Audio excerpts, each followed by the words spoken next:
બધા જ હિન્દુઓ એક સમાન, કોઈ પણ જ્ઞાતિ જાતિના હિન્દુ હોય તો બધા હિન્દુઓ એક સમાન. આજે કાયદાની કોર્ટમાં આપણે એક સમાન છીએ. ઈશ્વરની જે દરબાર, ઈશ્વરનો દરબાર છે, એમાં પણ મનુષ્ય માત્ર એક છે.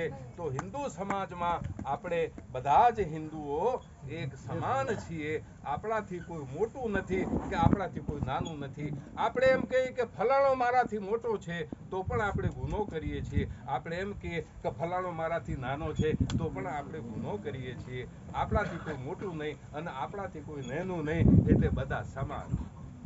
રહી વાત ઉજ્જવળ ઇતિહાસની, વાળંદ સમાજ જે છે, નાઈ સમાજ જે છે, મેં કહ્યું કે તમામ સમાજોની અંદર મહાપુરુષો પેદા થયેલા છે. સેન મહારાજનો ઇતિહાસ તો ગઈકાલે આપે સાંભળ્યો છે, એટલે મારે કોઈ કહેવાની આવશ્યકતા છે નહીં. હમણાં રમેશભાઈ છે, એ પણ કહીને ગયા કે આ દેશની અંદર બિહારની અંદર, પાટલીપુત્રની અંદર, મગધની અંદર, પદ્મનંદ અને ધનનંદ સુધીની આખી જે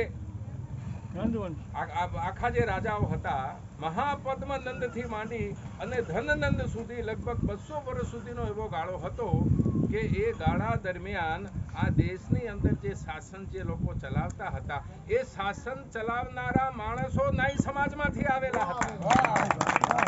એ વાળંદ સમાજમાંથી આવેલા હતા. આ વાત તો જગ પ્રસિદ્ધ છે. તો આ વસ્તુઓ આપણે માનીને ચાલવી જોઈએ કે જે સમાજની અંદર આપણે પેદા થયા છે, એ સમાજની અંદર તો વીર પુરુષો, શૂરવીરો, રાજાઓ પેદા થયા છે. ચક્રવર્તી સમ્રાટ.